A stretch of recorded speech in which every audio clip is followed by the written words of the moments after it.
Está Raúl Tiberman con nosotros en el estudio, que es un placer total. Raúl, gracias por acercarte un rato a charlar. No, al contrario, Nicolás, gracias a ustedes. Para mí es un placer estar aquí. El tema de Misiones, digamos, no lo he seguido, no lo conozco, no puedo opinar sobre un tema No, está bien, no te que pregunto desconozco. específicamente por eso, porque entiendo que te gusta opinar también en base a datos, a estudios. A ver, hago como una recapitulación. Nosotros charlamos el año pasado, previo a las elecciones. Este año te fui escuchando mucho. A ver, pues siempre me interesa saber qué pensás de lo que está pasando. Vos dijiste algo en un momento muy interesante que fue, o a mí me resultó muy interesante, que era, mira, los votantes de Milei, que vos decías, es lo importante que tenemos que ver para entender el humor social, cómo Sí, está cambiando, lo apoyaban, pero empiezan a decir pero. Dijiste, empiezan a decir, pero sí, lo sigo apoyando, creo que el plan va en una dirección correcta, pero. Y algo que empezó a pasar en el último tiempo es que vos decís, empieza a aparecer la desocupación como una preocupación en las encuestas. Venimos de años en donde gana por escándalo la inflación, es como la preocupación central, y de repente empieza a virar, que es algo que nos preguntamos acá. ¿Qué pasa cuando baja la inflación, pero la situación económica empeora? Entonces, la que era tu preocupación, no es sí, que, digamos, no es que la vida empieza a ser entiendo. fácil, sino que cambió la Déjame darte un preocupación. poco de contexto, Sí, digamos, dale, para dale, poder dale. entender de qué se trata. Antes del balotaje, el electorado argentino estaba dividido entre los que iban a votar a Sergio Massa y los que iban a votar a Javier Milei. Sí, Ahora el electorado argentino está dividido entre los que votaron a Javier Milei y los que no votaron a Javier Milei. Es sí, decir, Javier Milei es la línea divisoria, no hay un nombre del otro lado. ok. Entonces vos empezás a mirar a los que lo votaron y no lo votaron. Los que no lo votaron a Javier Milei en enero, febrero, marzo decían esto así no va más, esto en cualquier momento revienta, esto explota. En abril parece que esto sigue, parece que hay Milei para rato, Sí. no sé, no explotó nada, la Sí, inflación está bajando. Esto era lo que te decían los que no votaron a Javier Milei, que mayormente habían votado a Sergio Massa, digamos. sí. Después de la marcha de las universidades, digamos, volvieron a animarse un poco y decir, bueno, algo pasa que nos acompaña, porque básicamente el sentimiento que sentían los votantes de Massa era la desolación de que mientras a los votantes de Milei les hablaba todos los días, a los que habían votado a Massa nadie les hablaba No, nunca. no. Bien, ¿qué pasó con los de Milei? Los de Milei, bueno, primero en los de Milei de entrada hubo un 6-7% de arrepentidos de haber votado a Milei. De entrada, ya en enero. Pero después eso se mantuvo. Por eso Milei, a pesar de haber sacado el 56% de los votos, tiene una aprobación del 51-52% de gestión, que Bien. es más o menos constante. Ese es un dato ya muy importante, que es, él mantiene un nivel de aprobación alto. Así es, Es real, ¿no? vamos a ver qué pasa a principios del mes que viene. Hasta principios de este mes mantenía un nivel de aprobación alto. Ahora bien, ¿qué pasó con los votantes de Milei? Los votantes de Milei, bueno, están, cuando vos vas a los focus y encontrás un arrepentido, el arrepentido, ¿qué te dice? Bueno, yo lo voté a Milei porque lo anterior no daba para más, esto tenía que cambiar, pero no pensé que iba a ser tan brutal. Esto así, la verdad, me perjudica, yo no llego a fin de mes, me equivoqué. Ok. Ese es el arrepentido, 6, 7, 8% máximo. Es difícil, a ver, vos esto lo tenés más estudiado que yo, pero es difícil arrepentirse públicamente. O sea, ni siquiera públicamente. Reconocer que uno, si querés, se equivocó o que lo Sí, defraudaron. pero el que se arrepintió dice que se arrepintió. El fenómeno es diferente en el resto. Ok. Tenés un grupo bastante importante Sí. que te dice, esto así no va, lo anterior no podía ir, pero esto es un ajuste demasiado brutal, yo no Sí. me esperaba una cosa así. Entonces el coordinador del grupo le dice, entonces vos te arrepentís de haber votado a Milei. Ah, no, eso no, con el kirchnerismo hubiera sido mucho peor. Claro. Está el anti-K que votó a Milei y que se banca lo que pasa, pero no está de acuerdo. Ok. Y después está el votante de Milei que sigue apoyando a Milei. Hasta el mes anterior, hasta el mes de abril, el votante de Milei decía, bueno, esto es duro, hay que bancársela, lo anterior no iba más, en el futuro todo va a mejorar. Sí. Ahora te dice, en mayo, te dice exactamente lo mismo, pero te pone peros. Ok. Y los peros van. Ya había aparecido en abril ese pero. El pero de... Pero lo de las prepagas es una exageración, se le fue la mano. Pero con el tema de las universidades públicas, pero con los jubilados, los peros, empiezan a aparecer los peros, pero sigue el apoyo. Ok. Y acá hay una frase que la copié porque me pareció perfecta, de Jorge Liotti en La Nación, hace una semana más o menos, no este domingo, sino el anterior. Dice que la gente vive la extraña sensación que surge de combinar una arraigada percepción de crisis con una alta dosis de esperanza en que la situación del país mejorará. Ok. Y ahí estamos Y hablando... ese es el votante de Eso. Milei. Votantes de Milei. El votante de Milei. El votante de Milei, a pesar de los peros, dice, estamos mal, pero vamos bien. Recoge eso del menemismo y te dice, dentro de un año la situación seguramente va a estar mejor. Hoy el 50% de los encuestados te dice, dentro de un año vamos a estar mejor. No se había llegado al 50% en el optimismo para el futuro en los últimos 8 años. No, me estás... ¿No? En los últimos 8 años que no llegás a un 50% de gente No, diciendo... es la primera vez en 8 años, te diría durante casi todo el gobierno de Mauricio Macri, excepto los 2 o 3 primeros meses, Sí. y después todo el gobierno de Alberto Fernández y hasta ahora el gobierno de Javier Milei, que no se llegaba al 50% que te decía dentro de un año vamos a estar mejor. ¿Y esto no te parece llamativo a vos con el contexto de... Pues a ver, venimos de un salto inflacionario, una sensación de depresión económica, de nosotros acá hablamos del caso de que nos está costando comprar queso, como que el queso, viste que se transforma en un bien de lujo, el queso Sí. mantecoso. Y vos me decís, en ese contexto, que es un Suceden contexto... cosas muy raras, Nicolás. Vos sabés que la gente está de acuerdo, por ejemplo, que la energía eléctrica tiene que valer lo que vale aunque no lo pueda pagar. ¿Y cómo Pero sería? eso, bueno, es una situación... Hay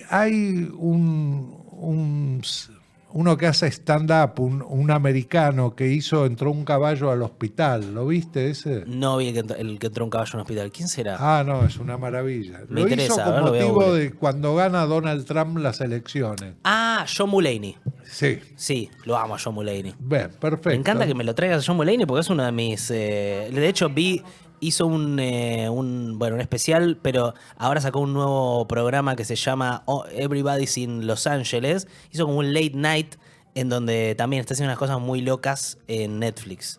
Te Bueno. recomiendo, bueno. Lo podés buscar en YouTube porque está subtitulado en castellano, o sea que lo podés pasar. Y la cuestión es así, él dice, sucedió algo increíble. Entró un caballo a un hospital. Un caballo a un hospital. Sí. Nunca había entrado un caballo a un hospital.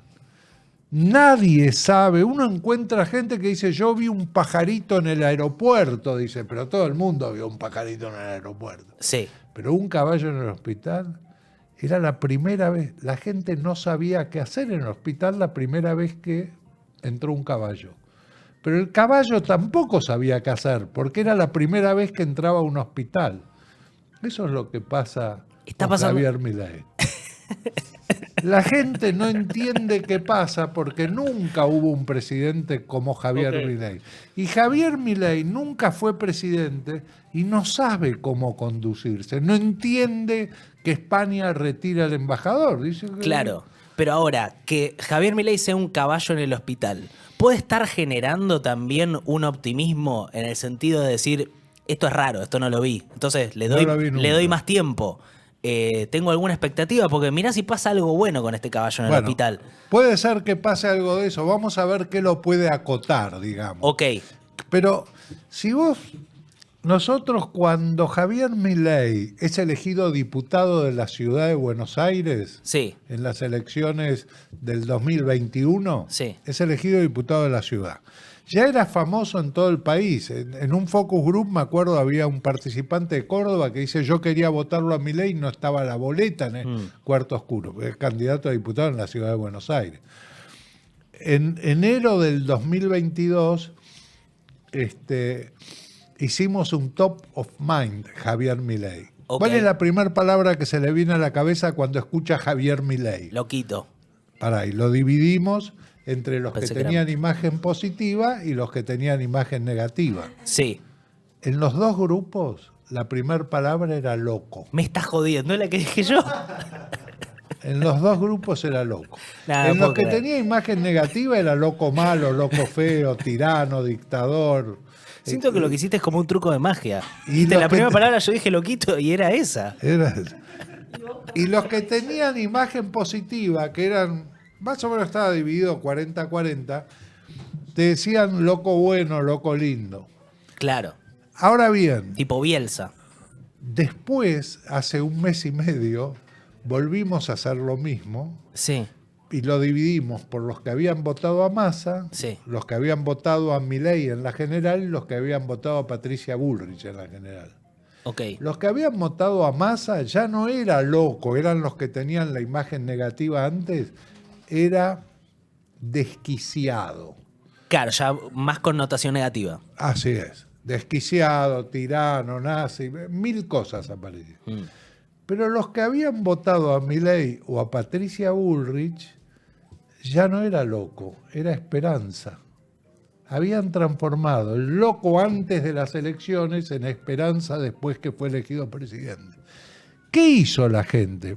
La gente quería un cambio. Ese fue el grave error de Alberto Fernández, de no darse cuenta que la gente demandaba cambios, reformas. Nunca las encaró. Sí, Si el gobierno de Alberto Fernández hubiera sido un buen gobierno, Javier Milei hoy seguiría siendo panelista en Intratables, digamos. sí, y yo por ahí te digo, no solo un buen gobierno, sino un gobierno que intentó cosas. Porque la verdad, la sensación que queda es que es un gobierno que no intentó cosas. No, no intentó nada. Frente a este que estaba intentando Él, todo. Alberto le echa la culpa a Cristina, digamos, pero bueno, el presidente era él.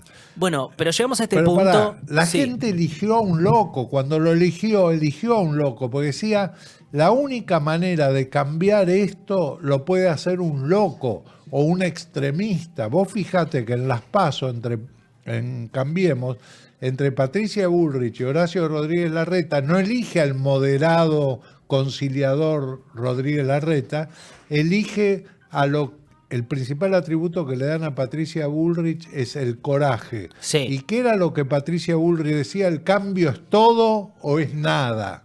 Y la eligen a ella. Pero cuando van a las generales, el que les garantizaba el cambio era un loco, capaz de hacer cualquier cosa, y ese era Milei. Por eso Patricia Bullrich no entra al balotaje y entra Javier Milei. Y hay Y algo bueno, de eso. ahora tenemos eso. Tenemos un loco. Sí, bueno, fíjate, tenemos una persona que es, digamos, bastante carente de un equilibrio emocional normal al que estemos acostumbrados los argentinos, o Ok. la gente en general. Ahora te voy a decir qué es lo que va a limitar Dale, porque la está. esperanza en Milei. Pues yo te digo, me pasa que me junto con gente y un poco la pregunta es esa, es Hace mal independientemente. en juntarte con gente, bueno. Es correcto, pero más allá de gente que te dice, che, esto va a salir bien o va a salir mal, hay una pregunta que es, che, ¿cuánto tiempo se puede aguantar que la vida esté tan, yo uso la palabra, enchotecida? porque pasa eso, la sensación de que se volvió todo más choto en la vida cotidiana, pero al mismo tiempo pasa esto que decís vos, hay una esperanza de un grupo de gente que dice, che, no, igual, está mal, pero va bien, va en una buena dirección. Digo, Vamos a ver qué va a limitar esa esperanza. a ver, Nosotros, en el último estudio que hicimos con Sheila Wilker.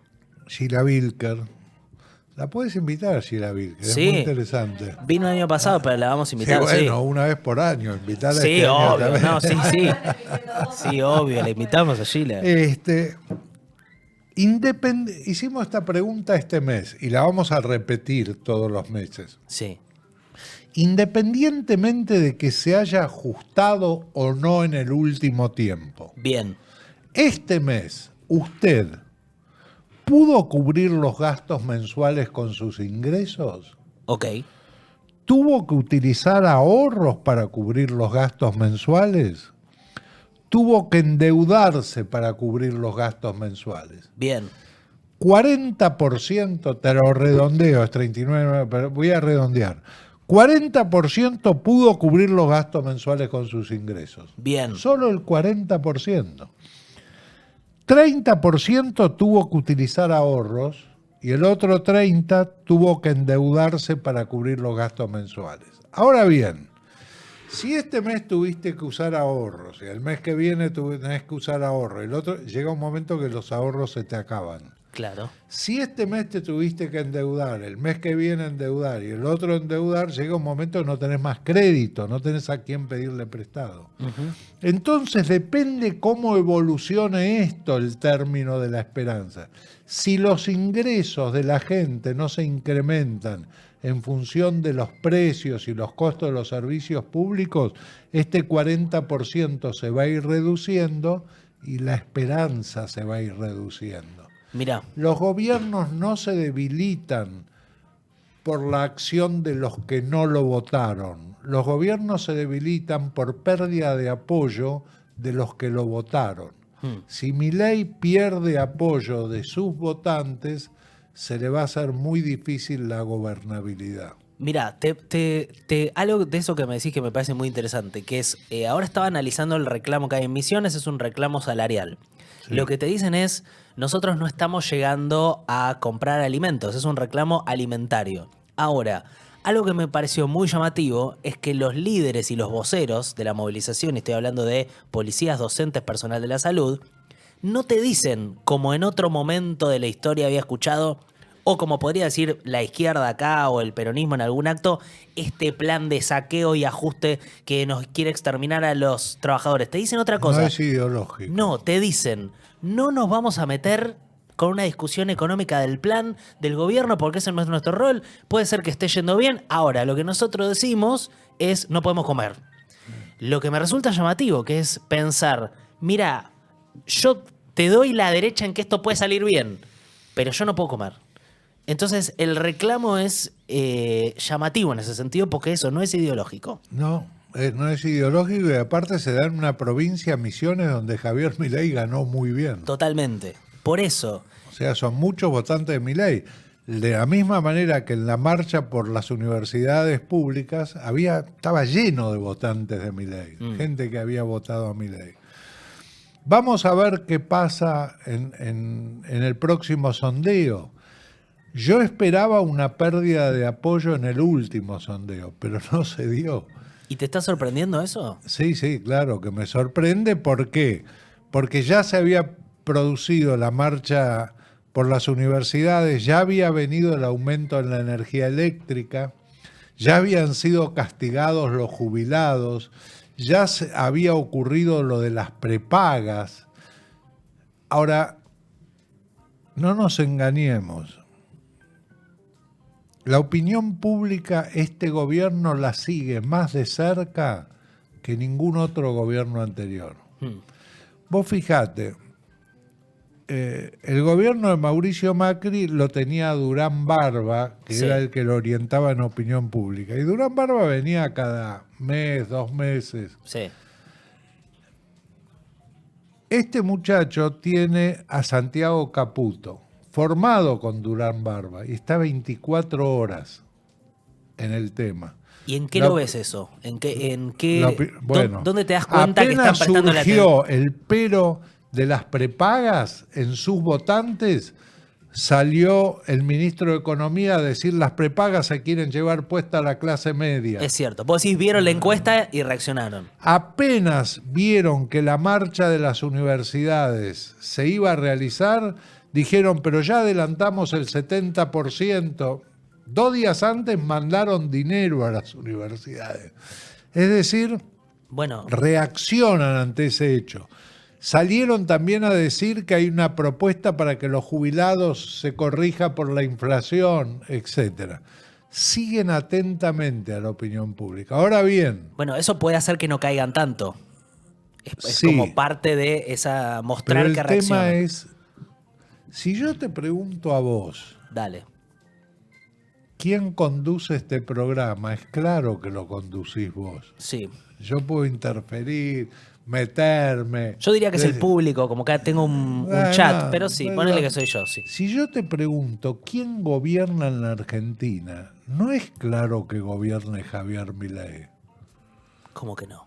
No, y no es claro, porque vos fijate que son muy pocos los temas en los que se mete, no hace reuniones de gabinete, no se reúne con sus ministros. Juega un rol muy importante su hermana. Sí, cuando hay temas, tiene voceros que salen a hablar de temas específicos, desde Adorni hasta Caputo, hasta, qué sé yo, Guillermo Franco. Francos. De las negociaciones en el Congreso se ocupa Guillermo Franco. De la parte económica se ocupa Caputo y no creo que Caputo hable seguido con el presidente. Ahora, vos me estás hablando de dos cosas que muestran una inteligencia en la forma de gestionar la comunicación, que es, estás atento, aprovechando las herramientas que tenés a las sensaciones populares y reaccionás, cosas como las prepagas, universidad pública, jubilaciones, reaccionás rápido, y por el otro lado me decís, mirá que cómo lo están cuidando, porque el presidente no se expone a todas estas cosas, o sea, no lo ves expuesto permanentemente como el presidente, entonces no le podés atribuir todas las cosas con las que te No, enojás. Pero sin embargo se expone permanentemente porque tuitea todos los días. Sí. Y si vos seguís los tweets, dice cosas que no esperás que las diga un presidente. Y pero nada de eso Vos tiene fijate costos. Bueno, por ahora no tiene costos. No tiene costos. Por ahora no tiene costos. A lo mejor es parte de la esperanza tiene que ver entre sus votantes que tienen el miedo que si fracasa este gobierno vuelva a lo anterior. Yo les digo, destierren ese miedo. Lo anterior no vuelve más en la Argentina. La Argentina sale para adelante. A este gobierno lo va a reemplazar, en el caso de reemplazarlo, un gobierno moderado, racional, de centro y de una amplia mayoría plural.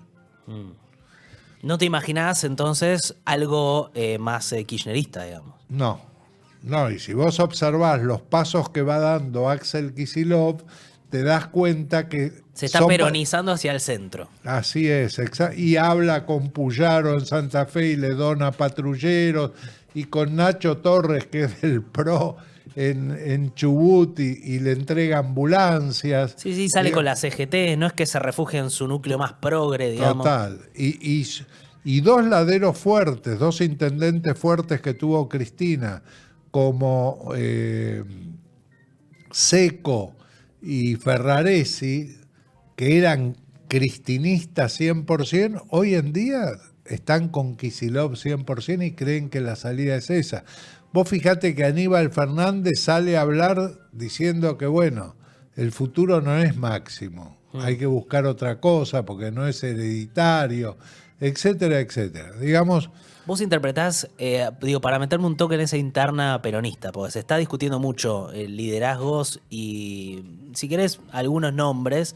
Lo tenés, esta interna entre Axel y Máximo, una interna que ellos niegan, pero de la que todos los demás hablamos. Después tenés una figura muy extraña que tiene mucho rating, que es Guillermo Moreno. Y Guillermo Moreno trayendo de vuelta la idea de la doctrina peronista.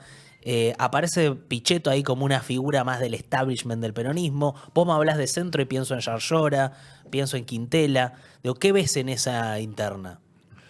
No, bueno, esto recién empieza, digamos. Ahora van a jugar quién se va a hacer cargo del PJ a nivel nacional y a nivel provincia de Buenos Aires. Yo no le doy demasiada importancia a eso. Yo creo que Ok, el PJ se ha convertido en una especie de franquicia electoral, digamos, ¿no? sí, Es para presentarse a las elecciones.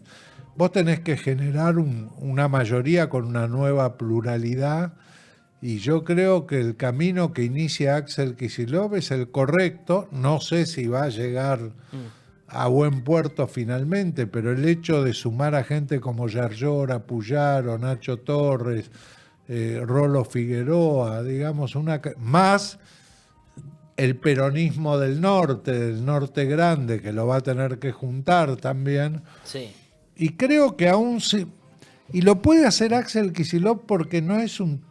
Primero, Axel Kicillof no podés decir que es peronista, no tiene un origen peronista, tiene un origen de cuadro universitario de tontos, pero no tanto, digamos. sí. TNT en la Facultad de Ciencias Económicas, una formación inicial de tipo marxista, pero yo también, yo milité en la FEDE, digamos, y ¿Ya no sos marxista? no, bueno, les recomiendo muchísimo, vayan a ver la película de Nanni Moretti. Uy, me la Lo mejor recomendaron. está por venir o algo así. Es excelente, porque trata de que ocurre en una filmación en el año 56, cuando justo en un pueblo de Italia hay un circo húngaro en el momento que la Unión Soviética invade Hungría. Y entonces ese circo había sido invitado por el Partido Comunista Italiano de ese pueblo, que bueno, estaban muy orgullosos de eso. Se produce la invasión y empiezan a decir, bueno, ¿qué hacemos? O sea, ¿estamos a favor? Y dicen, no, tenemos que estar en contra de la invasión. Y finalmente están en contra de la invasión soviética y convencen al Comité Central del Partido Comunista Italiano en la doctrina de Gramsci de oponerse a la invasión de la Unión Soviética. Claro.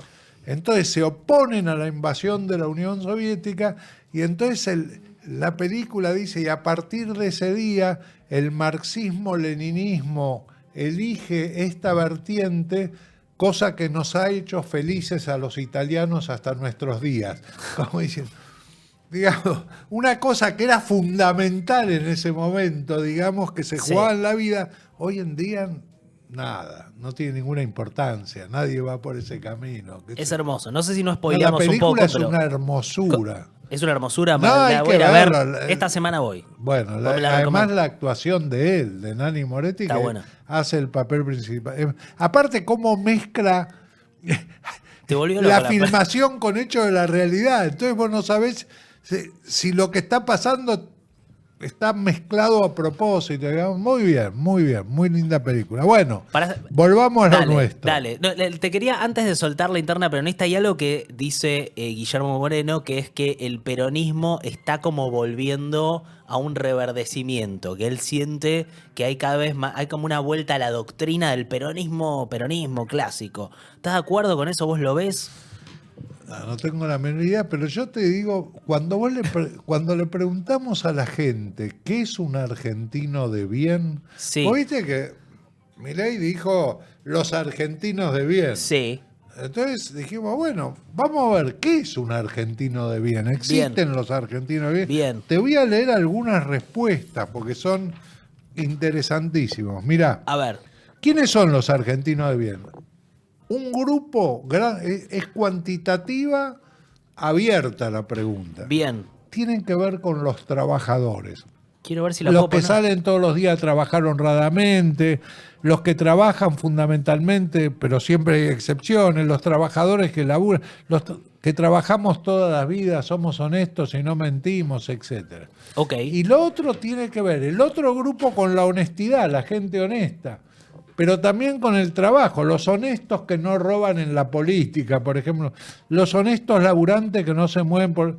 todas las personas honestas que viven de su trabajo. Y todo esto es muy peronista. Mirá vos. ¿Por qué? Si vos agarrás las 20 verdades peronistas, la cuarta verdad dice hay una sola clase de hombre, El hombre que trabaja. el hombre que trabaja. Y la gente de bien para la sociedad argentina es la gente que trabaja. Y durante la época de Perón, el régimen de Perón del 45 al 55 fue bravo, digamos. Yo tenía 7, 8 años, pero estaba en una familia cuyos padres eran militantes del Partido Comunista. Claro. O sea, y estaba en la clandestinidad el PC. Entonces, ¿cuál era el lema del peronismo? De casa al trabajo y del trabajo a casa. No se hace política. Claro, sí. De casa al trabajo y del trabajo a casa. Pero hay algo que yo he rescatado, que es, yo creo haberte comentado la última vez que estuve acá, que yo había abandonado el progresismo, que yo Sí. era progresista y lo había abandonado, porque los progresistas son los tipos que cuando están en la tribuna te dicen que hay que hacer y cuando entran a la cancha te dicen no se puede. Poco lo que Sí. pasó con Alberto Es que Fernández. pasó eso con Alberto, que era la idea de ¿cómo decían ellos? El equilibrio de fuerzas o No me acuerdo. sea, no da ¿la qué de fuerza? La correlación La de correlación fuerza. de fuerza. Eso, entonces, Bueno, vos das la lucha, ¿no? claro. La cuarta verdad peronista, y ahí rescatamos a Guillermo Moreno, que anda con las 20 verdades peronistas Sí. recorriendo el país, es no existe para el peronismo más que una sola clase de hombres, los que trabajan. Pero la quinta es la que hace la diferencia fundamental con el progresismo. A ver. La quinta dice, en la nueva Argentina, el trabajo es un derecho que crea la dignidad del hombre y es un deber, porque es justo que cada uno produzca por lo menos lo que consume. Para el peronismo siempre, desde Perón y Evita hasta ahora, hubo derechos y obligaciones. Sí. Para el progresismo solo hubo derechos. Ok, está Esa es una interesante eso. diferencia notable entre el peronismo y el progresismo. ¿Vos crees El que progresismo otorgaba derechos, efectivamente, cualquier cantidad de derechos, sin contrapartida, sin generar obligaciones. ¿Y qué ves vos en todo lo que pasó o toda la discusión que hay en torno a por ejemplo, el feminismo, ¿no? Se dice el feminismo es piantavotos. El feminismo es como todo, digamos. Si vos haces una doctrina del feminismo y te encerrás en eso, yo muchas veces charlé con Julio Bárbaro sobre el significado. Da la casualidad que los dos somos antimascotistas. Tenemos Ok. toda una teoría respecto al mascotismo, pero no importa. O sea, no quieren Pero- tener, no tienen mascotas. No. Ni quieren que la gente las No, tenga. no, depende del trato que se le dé, pero el mascotismo, digamos, de andar con el perrito. La en brazos, militancia de estar todo sí, la militancia, Sí. subir al avión, digamos, no poder moverse. Sí. No voy de vacaciones. Yo creo que estoy bastante en el grupo de ustedes. Bueno, somos antimascotistas. Pero después, hace mucho tiempo, nos pusimos a ver y a discutir y a analizar todo lo que eran las políticas de género. Sí. Y llegamos a la conclusión que se reemplazaba en la lucha por las políticas de género la lucha por el conflicto de clases. Se reemplazaba el tema de las clases sociales por el tema de qué pasa con las mujeres que están sometidas en este mundo y hay que buscar la liberación femenina. Y yo lo que creo es que está bien eso, no es que esté mal, pero no puede ser el eje. Ok. El eje central es entre explotadores y explotados, entre gente que vive bien y gente que vive mal. Claro, sí, ahí tiene que haber un reclamo común que es un poco que sobrepasa todo lo otro, como un paraguas. Así es. Bueno, esas charlas tuvieron derivaciones muy interesantes desde el punto de vista, Filosófico. no, algunas muy humorísticas, pero no son para repetir por radio. Ok. Pero no importa. Está bien. Pero a lo que voy es lo siguiente. Yo creo que hay que recuperar el tema de los derechos y obligaciones. Creo que hay que recuperar ese tema. Y yo rescato algo que, si vos te acordás, lo dijo Axel Kicillof antes de las elecciones, aún antes de que esté la fórmula en la provincia de Buenos Aires, que él dijo, hay que componer una nueva canción. Sí, que le generó toda una interna porque salió Máximo a decir, yo no soy músico, soy militante. Exactamente. Ahora, esa nueva canción no puede ser un arreglo para un solo de piano. Tiene que ser una sinfonía coral. Interesante. ¿Y cómo? Entonces, y hay que buscar quiénes van a participar de ese coro. Pero aparte, no solo la canción tiene que ser nueva, el lenguaje tiene que ser nuevo. Vos no podés seguir con el lenguaje de la patria es el otro, el estado presente. No va más, porque no fue verdad, porque fue una frustración. Entonces tenés que buscar un nuevo lenguaje y tenés que mirar para adelante. La construcción se hace para adelante. Basta. Milei ganó para adelante. No tenía pasado. Dijo, voy a dolarizar y terminar con la inflación, y el costo lo va a pagar la casta política, corruptos que lo ven. Todo para adelante. ¿Vos crees que esa oposición a Milei, o sí, la idea de presentar una alternativa, arranca más por movilizaciones populares, como pasó con el movimiento de indignados en España, que de repente era primero la movilización y después la construcción política arriba de eso? ¿O crees que va a venir una dirigencia que pueda juntar a los críticos del gobierno de Milei y plantear una alternativa? ¿Cómo te parece que va a funcionar eso? Mirá, ocurrió un fenómeno nuevo que es, vos tenés muchos gobernadores nuevos, Sí. que son gobernadores por primera vez. Sí. En realidad, Axel Kicillof es un sobreviviente del régimen anterior, Sí. que está buscando reconvertirse Sí. de alguna manera en una posibilidad para el futuro. Pero tenés mucha otra gente, aparte de gente, digamos, que quizás no tuvo las decisiones más acertadas en su elección política, pero que ha ido construyendo y que tiene un posicionamiento y que hoy en día se puede plantar con posibilidades para el futuro. Estoy pensando en una persona como Leandro Santoro, por Sí. ejemplo, digamos. Ok. Leandro Santoro tiene serias posibilidades, si hace las cosas bien, de ser el próximo jefe de gobierno de la ciudad de Buenos Aires. Yo creo que Jorge Macri no está demostrando las capacidades de gestión que tenía Horacio Rodríguez Larreta. Independientemente de todo lo que uno pueda pensar, Larreta gestionaba 15 horas por día la ciudad de Buenos Aires. Sí. Y ahora vos ves que están pasando cosas que antes no pasaban. Totalmente. Entonces, yo creo que hay alguna gente se va a reciclar. La imagen de Leandro Santoro con Puyaro, donde Puyaro dijo somos familia de alguna Sí. manera. Los dos tienen el origen en Radical. Franja Morada y el radicalismo alfonsinista. El hecho de que Martín Lustó está tratando de recuperar esa identidad que el radicalismo ha perdido. Hoy no sabés si el radicalismo es Lustó, es de Loredo, es Cornejo, es Morales. ¿Quién es el radicalismo? No sabés quién. Tenés al radicalismo y al peronismo buscando la identidad al mismo tiempo, con gente buscando también una alianza en algunos puntos. Vos fijate. La palabra no es alianza. No, la gente está buscando conversar. A Sí. ver si se ponen de acuerdo en algunas cosas. Eso. Y después se verá quién lleva adelante esos acuerdos.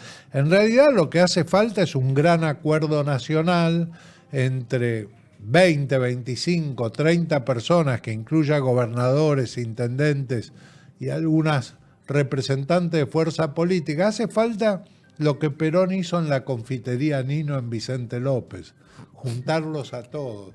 Vos sabés que hay... No me acuerdo de esa imagen. No, bueno, no sé si Los- habías nacido. No, seguramente no, pero No. lo juntó a todos ahí como que hoy vayan Bueno, todos a una confitería. ¿Vos leíste el libro de Abal Medina, Sí, lo Conociendo leí. a Perón? Bueno, Sí. ahí cuenta una anécdota. Él, que hizo, juntó creía que había que iniciar un proceso de unidad nacional. Sí. Entonces convocó a todos los líderes políticos, absolutamente de todos los partidos, Sí, del conservador sí, hasta el Partido Comunista, en la confitería Nino en Vicente López en un primer piso. Está la historia, se puede encontrar de esa reunión. Fueron todos. Cuando sale, él le dice a Val Medina, doctor, ¿qué le pareció? Y a Val Medina le dice, no, estuvo muy bueno, pero lo veo un poco preocupado. Dice, no, un poco dolido. ¿Por qué, general? Le dice a Val Medina. Nadie se acercó para pedirme perdón por el derrocamiento, por el exilio, por los años del maltrato. Nadie se acercó y me dijo, discúlpeme, general. Sí. Pero no importa, le dijo Perón. Perón mismo dice, no importa, la unidad nacional es más importante. Perón era un estadista cuando volvió al país. Sí. El régimen de Perón inicial fue un régimen duro. Cuando vuelve al país era un estadista formado, al nivel de los mejores estadistas, digamos. Y tenía visión de futuro y sabía para dónde había que ir, etcétera, etcétera. Bueno, si aparece un estadista va a ser capaz de convocar a la confitería Nino en el primer piso a un proceso de unidad nacional. Si no aparece el estadista, la cosa va a ser muy difícil. Raúl, te hago la última, que es, vos en un momento decías, bueno, ¿qué pasa cuando empiece la preocupación por el desempleo? A mí algo que yo vengo viendo, ¿vos ves que está empezando a haber una preocupación por el desempleo y la falta de actividad y ya no tanto la inflación, o no lo ves? Sí, sí, por supuesto. No. Está cayendo la preocupación por la inflación muy vertiginosamente y está aumentando la preocupación por el desempleo y por la pobreza, por las dos cosas. Cosas que no ocurrieron durante el gobierno de Alberto Fernández. Estaba la desocupación, la corrupción, la inseguridad. Después podemos hablar porque en corrupción tiene que ver con los privilegios de los políticos, tiene que ver con las posturas de Javier Milei que ganó las elecciones. Sí. Porque no se dio cuenta las clases, los políticos de Unión por la Patria no se dieron cuenta por dónde, no la vieron. Como dice Milei, Sí, no no la vieron. No la vieron. Ahora bien, vos fijate, un día presentamos con Sheila Wilken en un grupo empresario muy importante ante el directorio, presentamos nuestro informe mensual. Sí. Y entonces uno de los comentarios fue, efectivamente la inflación está bajando y va a seguir bajando, dijeron. Posiblemente en mayo sea 5 o 6% y se llega a un valor de 4%. Sí. Y otro dice, otro de los directores, le digo pesos pesados todos, dicen, pero no veo por dónde va a empezar la reactivación. Claro. Estamos en una recesión profunda. No veo por dónde va a empezar la reactivación. Bueno. Y el primero dice, la única posibilidad que veo es por un crédito para el consumo. Que empiece a haber créditos para el consumo. Te cuento la historia. Esto fue el martes de la semana pasada. Sí. El jueves presentamos en un grupo financiero, una empresa de inversiones, de bolsa, digamos. Y entonces contamos esto, a lo mejor viene por el crédito para el consumo. Y uno dice, efectivamente, da la impresión que el gobierno va por ese lado porque bajó la tasa de referencia del Banco Central el 40%. Sí. El viernes a la mañana me llaman del programa de Fontevecchia de radio y cuento estas dos cosas. Y el conductor, que no era Fontevecchia, era otro muchacho, me dice, bueno, hace 10 minutos acaban de anunciar la cuota fácil o cuota simple. Cuota simple. Cuota simple. Sí. Y va por el crédito para el consumo. Van a intentar reactivar por el crédito para el consumo. Pero los que saben dicen que es peligrosísimo eso. Porque lo que puedes hacer es que surja una demanda de dólares para la importación que el gobierno no tiene. Claro. Que el consumo se dé a partir de productos importados que requieren dólares. No lo sé. La verdad que Sí. todos los índices dicen que vamos a llegar este mes con el orden de 100.000 empleos formales perdidos desde que Javier Milei asumió como presidente.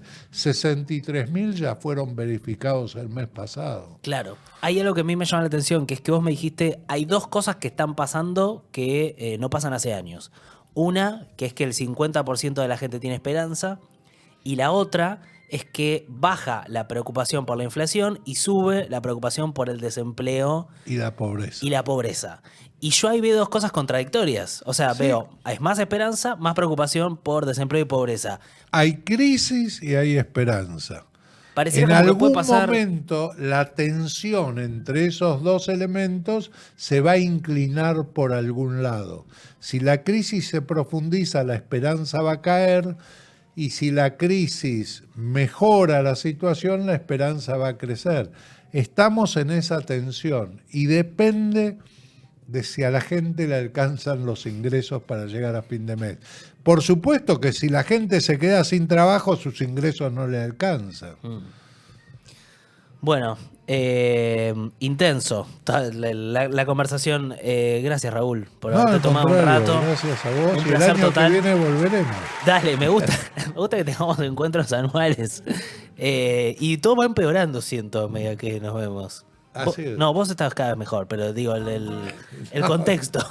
Vos sabés, te hago la última Sí, referencia que es muy interesante Dale. respecto, cuando le preguntamos entre las siguientes opciones, ¿cuáles representan a los argentinos de bien? Sí.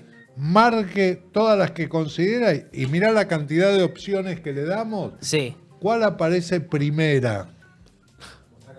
A ver, la tengo acá. La primera es bomberos voluntarios. Así es. Los argentinos de bien, el emblema de los argentinos de bien, digamos. Son los bomberos voluntarios, los médicos, las enfermeras. Los, Es decir, los periodistas y los streamers. no, están abajo. Tenemos que Pero estar por los ahí. jueces y los políticos son los Estamos últimos. muy abajo. Es decir, los que nos cuidan, que son... Los políticos son los últimos. Nos salvan la vida, digamos, los bomberos, los médicos y las enfermeras, es gente de bien. Los políticos y los jueces, que nos tendrían que cuidar realmente, Son son los que los están- que realmente nos tendrían que cuidar, esos no están considerados gente de bien, quiere decir que no nos cuidan. Bueno. ¡Ey! ¿Qué pasó? ¿Te gustó este clip? Y este estuvo bien. Hay otros que están más o menos. ¿Viste cómo es? Acá podés suscribirte al canal para ver más clips. Acá arriba podés suscribirte al otro canal, que es donde hacemos Tugo de lunes a jueves. Y del otro lado tenés otro clip, que puede ser que sea de los buenos o que sea una cagada.